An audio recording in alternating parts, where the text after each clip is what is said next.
out of that hose. Yes. On the other side of the spectrum, I've seen jobs where we let it sit for 2 months, the brown coat, Mm-hmm. and we see all the cracking that we think we can expect to get. We put the finish coat, and this was specifically, I'm talking about a smooth finish. Mm-hmm. We apply the smooth finish. Week later, looks good. 2 weeks later, things looks good. On the third week, we start seeing the cracks. It was hard to figure. Yeah. Well, another thing that is not considered is, these floors get on commercial buildings, they get the drywall is stocked in there, before any of that brittle surface gets applied. And in a lot of cases, the drywall's hung. It's different when you screw it off because you're not banging on the walls, right? And, the roofs are on and so forth, and they get all that weight. But what ends up happening is they don't have any of the furniture in, the flooring isn't in, the live load isn't in. And when you start adding that extra weight from the weight that was put on the exterior of these walls, you're adding a lot of extra weight that wasn't compensated for before this brittle finish was put on. And so I think a lot of that has to do with the settling and then this extra weight that gets added to the building. There's a lot of millions of pounds that are thrown on there. And so that's where, in my opinion, I think a lot of that cracking comes from, is from after the fact. Yes, that live loads play a big role on how the building behaves.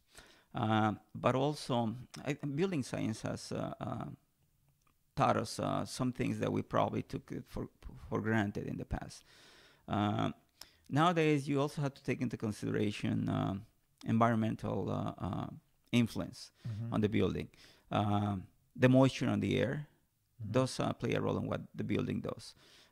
Expansion and contraction due to thermal factors also do something to the building. Sure. So all those things, I don't think you can pinpoint one factor alone. Sure. It is a combination of all. Absolutely. Probably structural movement and live loads are probably the main drivers, I think.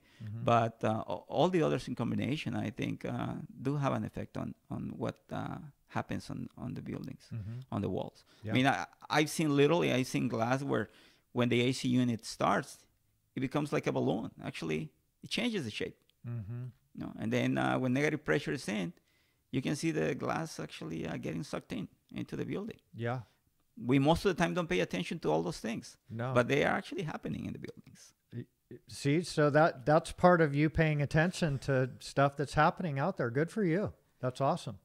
And again, when these buildings, before they get occupied, they tune them, with the AC units, because sometimes you can't even open the door. Yeah. There's Exactly. so much suction coming in there. And now they're doing air testing, so it's not only about, it's not a WRB, it's an AWRB now on a lot of these bigger projects where it's blower door test, where that's kind of come into the building code as well, for energy loss, so they're making these things tighter and tighter. Yes, I think we're gonna see more of that in the future.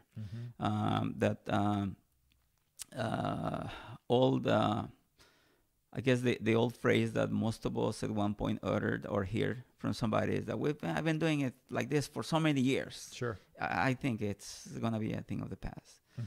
We need to really stay up to date with everything, how it's changing, because the construction industry, building science, everything that we're learning nowadays is playing a big role on how buildings are being designed and how they're being constructed.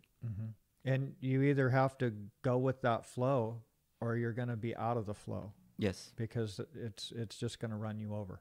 You have to go with it and embrace it.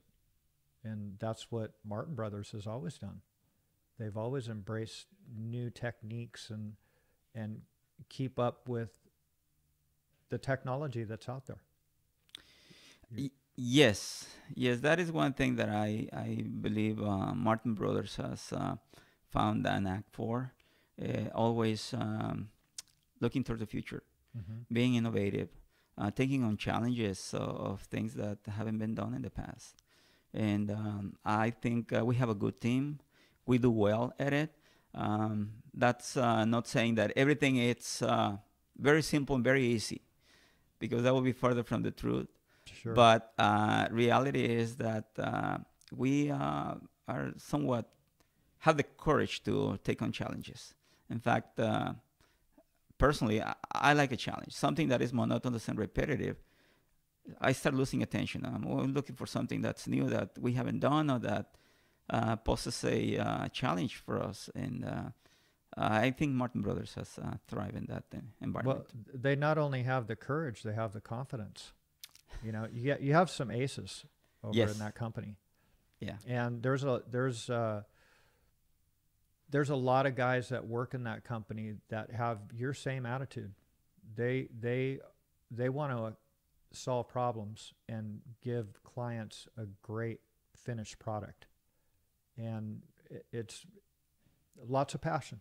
There's lots of passion there, and they want to embrace new techniques and try different things and kick it around and talk to the guys in the field on and get their opinions on how this stuff is going to get put together and what it's going to look like when it's finished.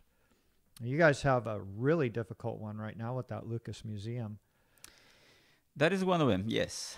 I think that's the hardest one. Right now, yes, that one's probably at the top. It is, it's almost like inventing something that hasn't been done. Mm-hmm. That is a challenging project. Are you involved in that one at all? Yes, on the fireproofing side of it, and the plastering, Yeah, the plaster scope that we have. got it. Because a lot of the exterior that is precast, right? Most of it is, yes. They are FRPs, Mm-hmm. fiber reinforced panels, or polymers. Yeah. Yeah. Are you guys out there set up spraying monocoat? Not yet. Soon we will. Got it. Yeah. We are probably looking at being there in another month and a Oh, half, wow. I think. Wow. So that superstructure is going up. Yes. There is a portion of the south end that's already, the steel has been erected already. Mm-hmm. They are moving up with the concrete pours. And not long after the concrete pours, we're going to start the fireproofing. Mm-hmm. There are some miscellaneous things that need to happen before we start fireproofing right after the concrete.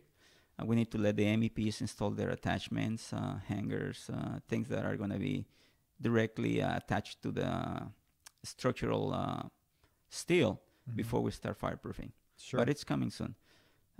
It's coming along. Do you have any idea how many square feet that is? I should know that, but You don't I know that don't. one? No, Jesus. I don't. I'm more All right. preoccupied with the bags of fireproofing. So how many sacks? It's going to be, if I'm not mistaken, right around 10,000, I think. Probably by the time it's all said and done. Wow. Yeah, we're getting there. In terms of the number of bags compared to the wheelchair grand, it's not that big, but the square footages of the building itself are large. Yeah, well, Wilshire Grand was lots of square footage. Yes. Yeah. That was a monster. That was a lot of bags going in that one. That was a monster. So do you have any family members in the industry? No, only my dad who got me into it, and then he retired. Mm-hmm. Nobody else really. Nobody else. No. You're all by yourself. Pretty much. You're all by yourselves. What company did you start with when you got into the union? When I started, it was that small shop doing re-scrubs that I mentioned to you. Mm-hmm. It was Armas Plastering back in 1986. Mm-hmm. Small mom and pop shop that used to do mostly stuccos and then some room additions, custom homes once in a while. From there, I went to work for another small company, a little bit bigger. It was Don Davis. They were based in Long Beach. And then I went to work for Jim Durston Plastering. Um, And these are non-union guys. all non-unions, small shops. But that's where I think I learned the basics of it. Sure. Yeah, the nitty-gritty of the plastering side. And then I went to work for Apex on the non-union side. And before then, I joined the union in '89 and I went to work for Church and Larson. That was my first commercial company. Got it. I worked there for a couple of years, and then I was offered to if I wanted to come work for Rutherford, and I stayed there for about 18 years at Rutherford. Yeah. Yes. Good career. I learned a lot. Yeah. I learned a lot. It's a good company. Yeah. Yeah. They turn out some aces. Yes. They turn out good men out of that company, and their reputation is very good in the industry. Yes. And continues to be. It's always been quality driven. That was we took a lot of pride. Working for Jim and Paul and Brad was a pleasure. It was a very accommodating company. They're great people, great human beings, always very considerate. And I learned a lot there. I felt very proud of being part of the team. Sure. Because we were always delivering quality. We really took our job seriously. We were committed to it. And I learned, I started as a hat carrier, and by the time I left the company, I was a foreman. And I was running some of the big jobs that we were having at the time. Sure. And learned from just fireproofing and regular plastering, eifs, historical restoration with some outstanding restoration projects that don't come around very often. So No. I was I was honored to be able to participate in that, and it was a great learning experience. Sure. To be able to see things that you normally don't encounter often. And you ended up at Martin Brothers after you were at Rutherford? I was teaching for about 4 years. Oh, really? Yes. I was teaching the apprenticeship program. Oh, is that right? Yes. Got it. And I've always been very fortunate to have good people that I work for, good bosses. I was actually, this is interesting. In retrospect, I'm thinking I decided to start school when I was working for Rutherford, and then I was still working on my bachelor's when I went to work at the union. And all along, everybody supported me.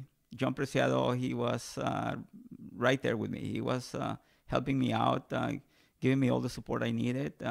So I was doing my job and also studying at night. And he was there with me, offering me pretty much the assistance that I needed in terms of adjusting to the schedule and bearing with me. He could have said, well, you have to either stick to the job or stick to the school. But no, he actually said, yeah, just keep going. You're doing a good job. Stay here and keep working. So I finished my bachelor's there and decided to go for a master's while I was there. And he was there with me. He never gave up on me. And then when I say, look, John, this is a great job, but I don't think I am ready for it. I felt like I need to be challenged even more. So he was the one, look, if that's what you want, I won't hold you. You know, and he always helped me out, supported me. And then I end up with Martin Brothers.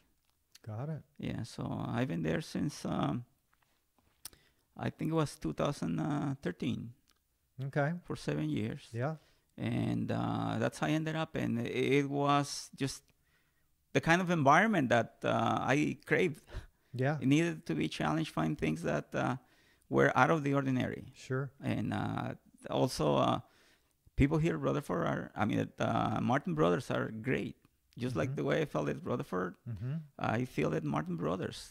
They really embrace me, and that's why I think I am so involved and dedicated. Yeah. I feel that reciprocity where something is a challenge, I take on it. Yeah. We don't back down. We actually go for it, and they treat me really well. I'm very happy Excellent. there. Excellent. And Robert is an excellent human being, great person, very supportive. He's pretty much always been right behind me. You know, if I make a suggestion, he considers it, and then he gives the approval. Or if he's a little hesitant about it, he just lets me make the case, see if it's worth pursuing. Sure. But him and pretty much everybody, all the staff at estimators and project managers are great team, great people to work for. Did you, when you started with them, did they pick you up as a superintendent? There was a tragic event that took place when I was coming to work for Martin Brothers. That's when Patrick passed away. Actually, I had spoken to Patrick about 3 days before he passed away. And I was coming already to work for Martin Brothers, and I was going to the field. I think there was probably some plans for me at Martin Brothers, but when that happened, then there was a slight change of plans. Everything had to be kind of reconfigured. So Mark called me and he said, look, I know that Patrick already spoke with you, and you're coming. Martin Brothers, just give me a couple of days to let things settle and figure out what we're going to do. So I ended up on one of the crews on the fireproofing in Newport Beach, and I started covering the floors, doing masking, pushing rolling unit. And then little by little, I think when the fireproofing operation finished, there was some eifs that needed to be done on the project. So I stayed on the job and stayed in charge of the eifs, the plaster. We have both, three-coat conventional and also eifs. So I stayed pretty much. That was kind of like my test on the field to see if I knew what I was doing, and we did well on the job. Well, and you were kind of out of the game for 4 years prior to that, right? So you needed to. Yes. You know, that's a big change. You knew what that hard work was all about. Yes. You know, because you were in it for all those years, but stepping out of it for 4 years, you had to retrain those muscles again. Yes, that's for sure. I tell you what, probably the muscles was the one thing that I needed to kind of warm up again. Sure. But all the things in terms of planning and figuring out how we're going to do the job, they were still here. Sure. For some reason. Seems like my memory, my mind was still fresh. And it wasn't that hard to plan it. In fact, actually, I think the schooling kind of helped me out. Because while before I was just doing things intuitively, now I have a little bit of a structure that helped me plan it in a better way than I used to do. So I started working the numbers right away, started looking at our productions and figure, okay, well, I think we're a little bit short over here. We have a little bit extra here, so how can we make this work? And on the end, the plastering did well, and I think that kind of was my my test. And then they saw, well, maybe it's time to move me to the office, so I went there. And I ended up as the superintendent for the plastering and fireproofing. After Patrick passed away, actually, we went through a couple of different trials with management in terms of superintendents. And so after that, once I got assigned to lead those divisions, then I've been there doing that. I've been doing more project managing now than I used to before. So I'm trying to go back and forth between the project management and the superintendent role. And well, you're super valuable. So like you're not just in that one position, you know, so you're a project manager too. Good for you. Good for them. Yes, one thing that I think I learned to identify is the level of attention that some projects deserve. Some of them you can just set up the crew and once they get going, they can handle it on their own. And other projects, they require constant attention. And I try to identify that. If I can make the job easier for the crew, we're going to do well. All right. I know what it is like when they when they give you a set of plans and a schedule and a budget, and you still have to figure out where to start. You don't know where the problems are. Well, I try to kind of on the pre-construction or the preparation of the job before we hand it out to the crews, I try to identify those potential problem zones. And then I'll let the foreman know, look, watch out for this. You may want to think about how you're going to approach this area. Or sometimes I make suggestions and look, if I were you, this is what I will do. Sometimes they take it, sometimes they adapt it, sometimes they come up with a better idea than the one I have.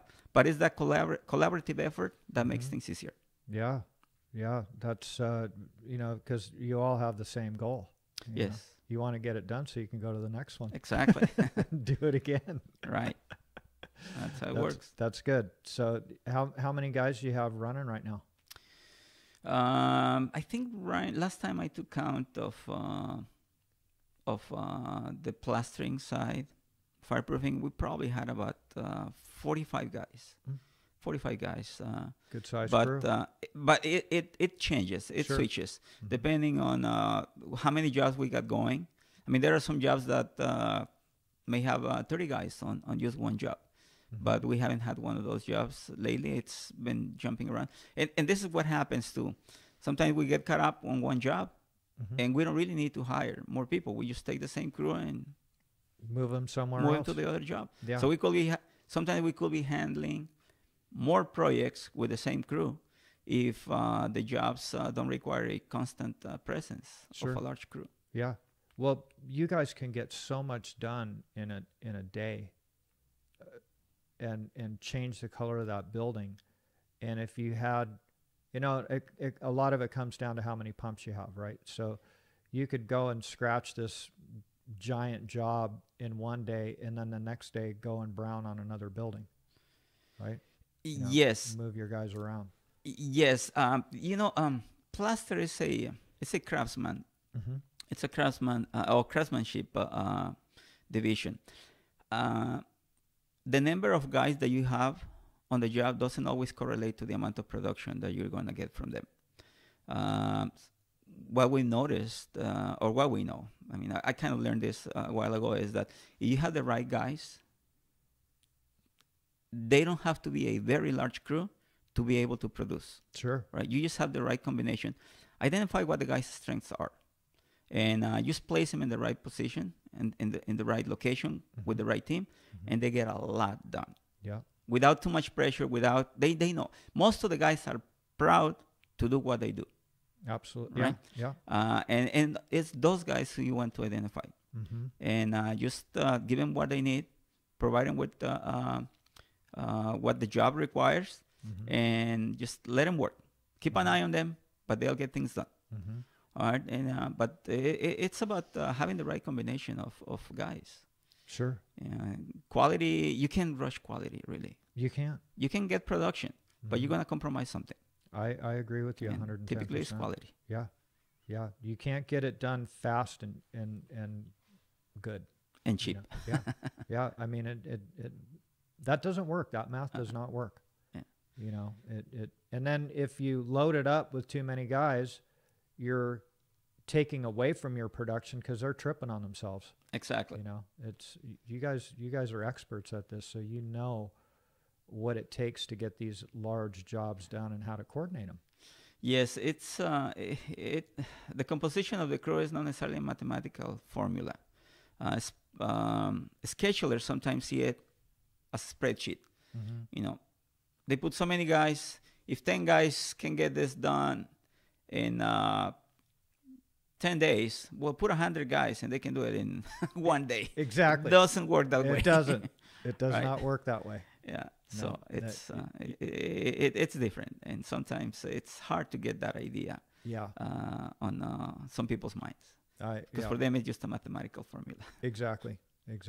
And they need to. Well, that all comes with experience too, right? So you're out on these jobs for a number of years. You know these formulas, and every once in a while somebody teaches you a new trick.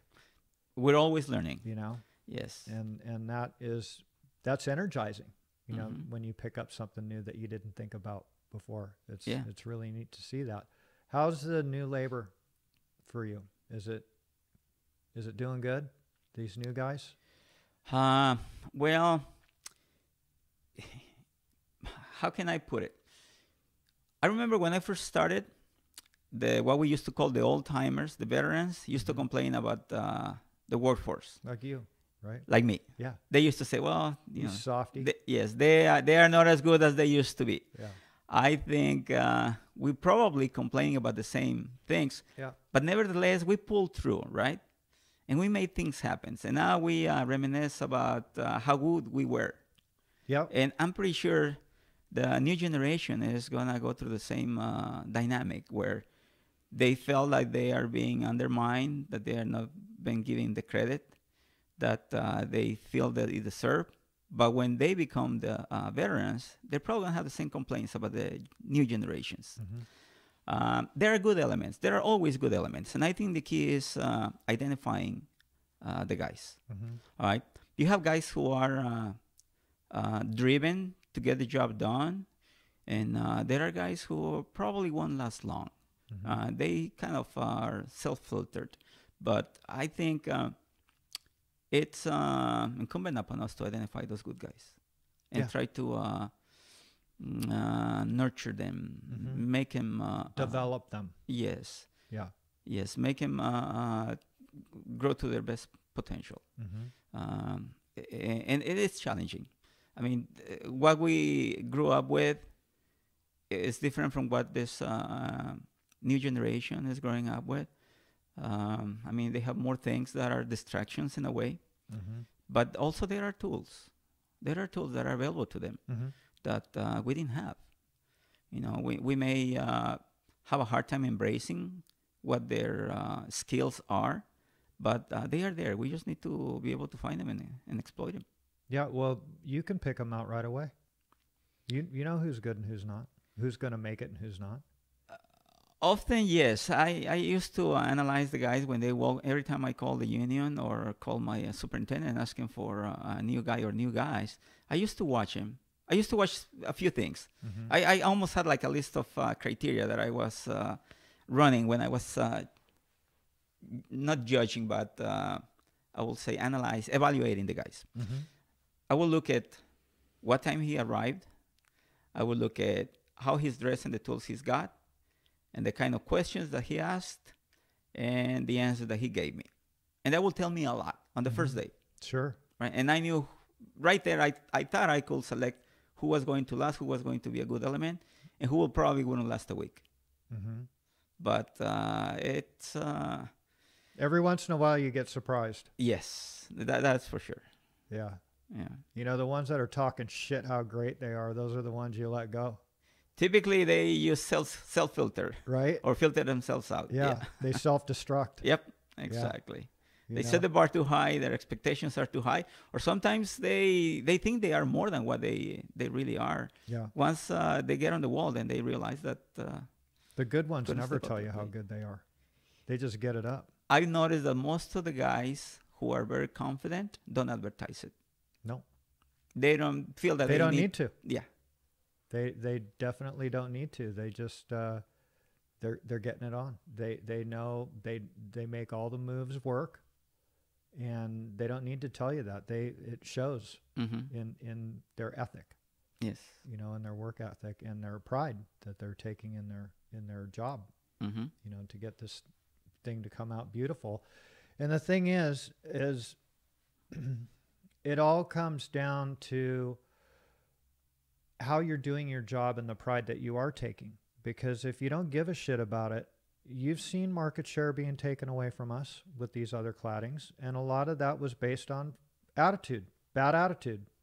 You can't see it from my house, or when I drive by that thing at 75 miles an hour, it looks great to me. Yes. Type of scenario. And that has reflected in our industry as far as us losing market share. Yes, that I think new ideas, new concepts, new trends also play the role. Sure. Yes. I agree with that 100%. Yes. Quality of the work has somewhat undermined plastering, but there are good plastering companies out there. Mm-hmm. There are good elements that still take pride on what they do. Mm-hmm. They have they put a big effort into producing quality. A lot of the times, I think being too worried about cost drives people to go for the lowest quality, Mm-hmm. and that does a disservice to the industry I agree. because they blame it. They blame it on everybody, pretty much. Mm-hmm. Let's set an example. A homeowner. If a person is trying to do a re-scrub and then they get a price for, I'm gonna say $800, and then they get one for $1,500, they think the end product is gonna be the same, but one person is trying to get more money Mm-hmm. from the owner.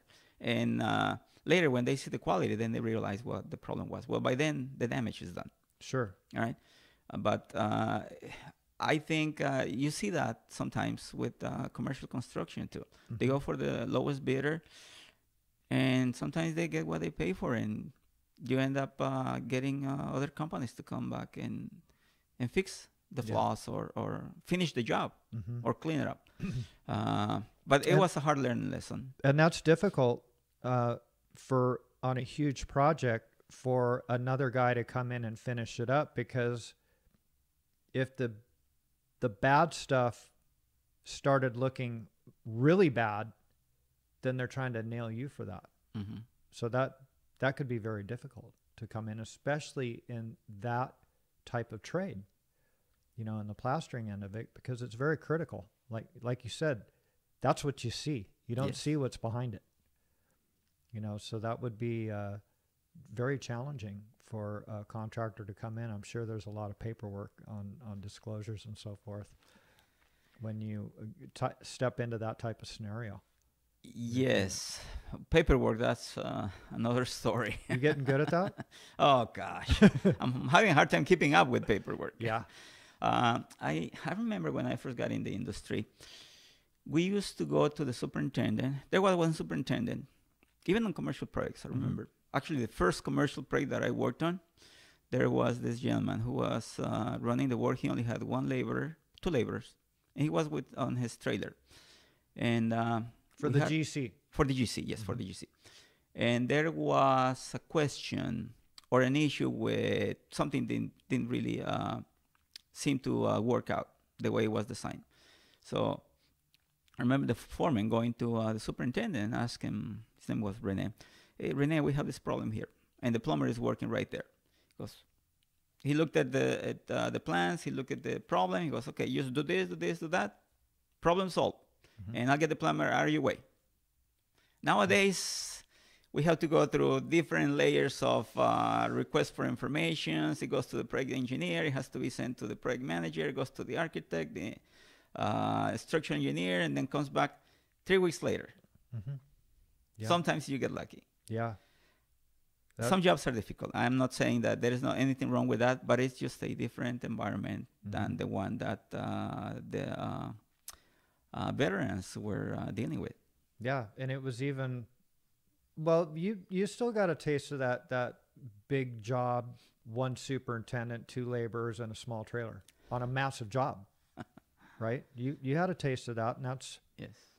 They may have had a wood shack, you know, prior to you, like when your dad was a young guy, mm-hmm. you know, he was in residential, but even in that commercial stuff, it was a wood shack that was out there. It was still one guy, mm-hmm. but a lot of the GCs did self-perform a lot of the work that was out there, which now that, you know, you see that's all changing. It seems to be going back to that. Mm-hmm. Yeah, there are some large GCs that are doing more and more of self-performing work. Yeah. I think they feel they have more control of it, and it may be working effectively for them. I haven't seen them take on the plaster scope, but yeah. That's a different animal. Yeah, it is. Yeah, it's full of its own challenges. Yeah. There's a lot of different. It's a craft. Yes, it's a craft, and it takes years to.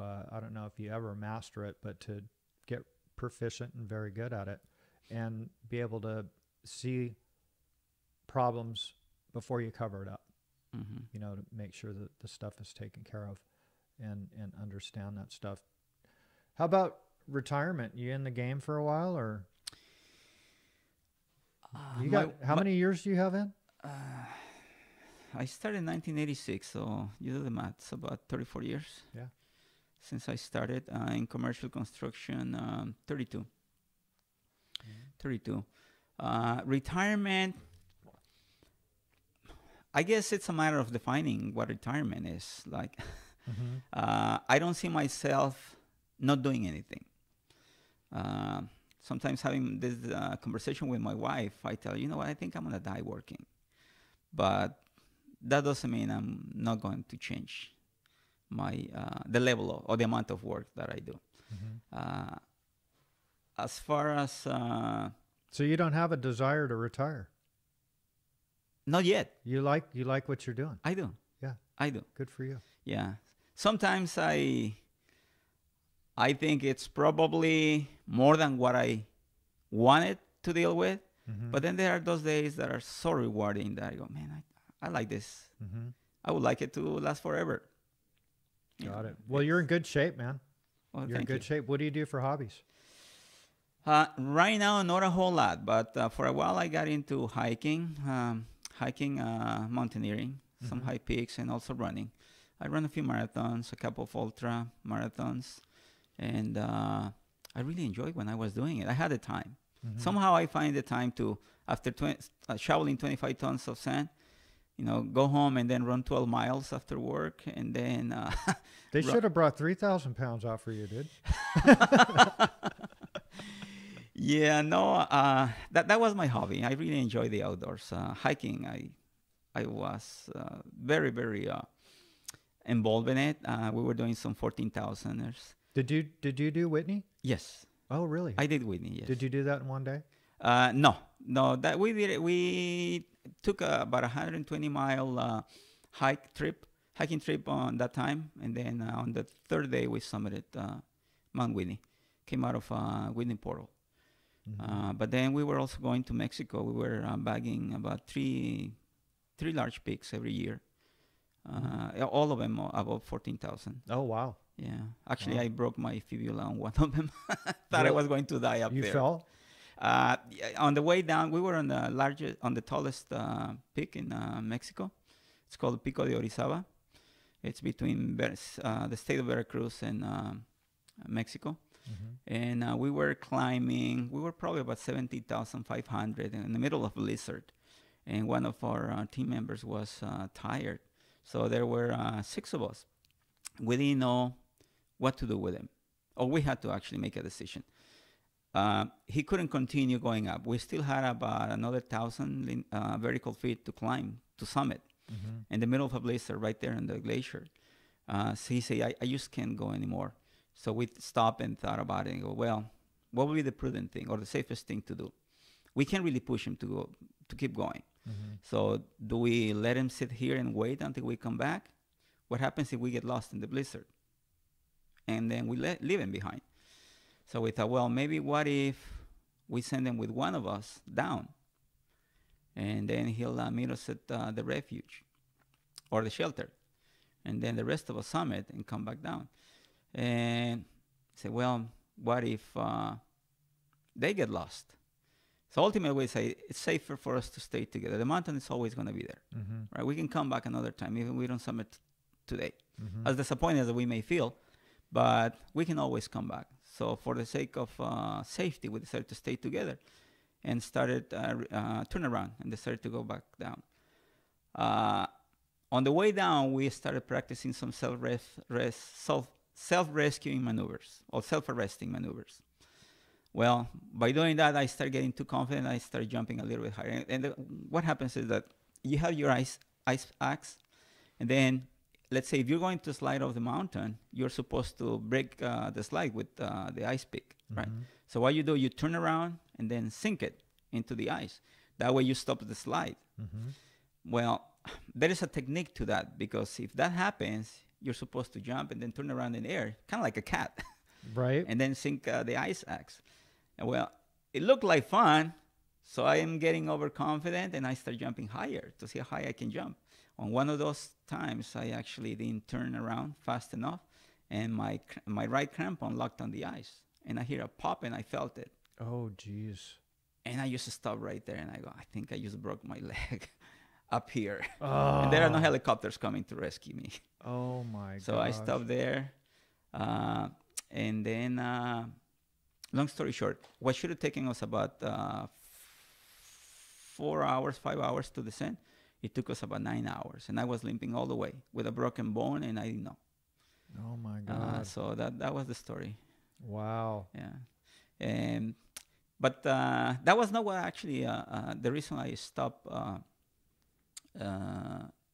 hiking. Is at one point we were organizing a trip to go to Europe and do a couple of peaks over there. And then I signed up for school too. So my classes were supposed to start on the same month, actually on the same week that we were going to take a trip to Mount Rainier for training, for technical climbing. Mm-hmm. And I say, well, do I cancel my classes and wait one more year or semester actually? Or do I take my trip and go to Europe? So I said, well, I'm already signed up here. So my class is starting next week. I'm just going to stay and go to school. So, and then for the next 6 years, I did nothing but just focus on school and work. Mm-hmm. And I kind of put a pause, halted my hiking and my running. Mm-hmm. But Got it. That was my... I guess my out of work life. Yeah, well, you're staying in good shape, man. You're staying in good shape, for working 14 hours a day. That's tough, man. I try to take care of myself, although I'm not working out much, doing any workout. But I want to get back into running. Yeah. I'll see if I can run Long Beach in October. Got it. So we'll see. I'll keep my fingers crossed. Well, Martin, you've had a really interesting story, and it's always a pleasure to chat with you when you come in here and kick stuff off of me to, we're always trying to figure some stuff out, right? Yes. And people want to hear these types of stories from guys like you that have put the time in and you worked your way up. I mean, from a hod carrier, superintendent for one of the largest contractors in the Los Angeles region, doing this high-profile work.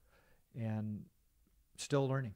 Still learning. We learn every day, which is really inspiring. And it doesn't stop. And you still are totally interested in what you're doing. I don't have a desire to retire either. I really enjoy what I'm doing, and there's challenges every day. And I really appreciate you taking some time out of your day to tell your story. Well, thank you, Robin. It's been a pleasure, and it's actually those challenges that keep us interested. Sure. That's the reason I think we stay in this. Yeah. Right. Yeah. If it was boring and monotonous, I don't know if I would have lasted. No. You would you may have gone to something else or retired. Or retired. Yeah. Probably. So thanks again, Martin. Well, thank you, Robbie. All right. It's been a pleasure. Thanks.